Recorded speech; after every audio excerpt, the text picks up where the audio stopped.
Alright guys, time for, what's this called? Viaduct. King of the Hill cough, Viaduct. This is probably the newest map, aside from that harvest thing that came out in Halloween. Excuse these bumps here, my microphone's pretty old.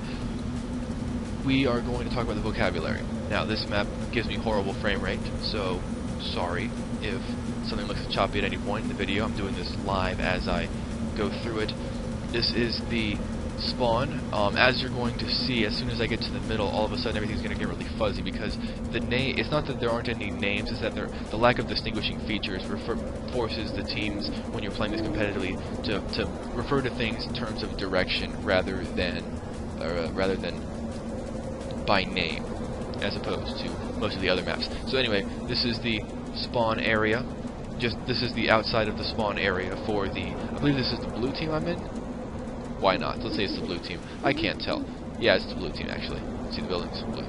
Anyway, so we have the right door to the middle, we have the left door to the middle, and we also have, of course, the center door to the middle. Very simple. Let's take the right door. Right door, blah blah blah. This is the ramp to go up to the hill, right here. Normally you see a heavy sit here, but not talking about that. Let's see. This map is terribly small, actually. I wouldn't be surprised if it was smaller than Turbine, to be honest with you.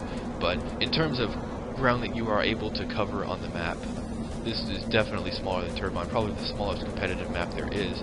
So yes, this right here is the other side to the left doorway that we were looking at earlier. Now, as I hinted at earlier, there aren't really many distinguishing features here in the center area.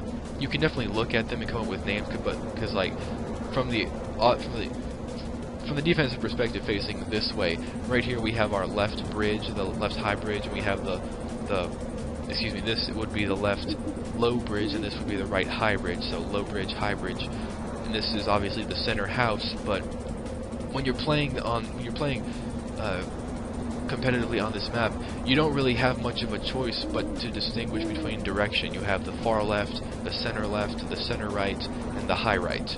And from this perspective, looking the other way, we have the high left, the center right, and the far right. It's not very much more complicated than that, because this map is terribly small, as I've said multiple times throughout this thing, and there isn't really much to talk about. I mean, you have the only real distinguishing feature that is worth mentioning is the house. You have the main floor, and then you have a little second floor platform that you can get on the outside. But aside from that, and this little hill ridge line, you could possibly call this, there isn't really much to talk about, I don't think. So I believe this is everything. This is probably the shortest video I've done, aside from the rambling. So you're welcome.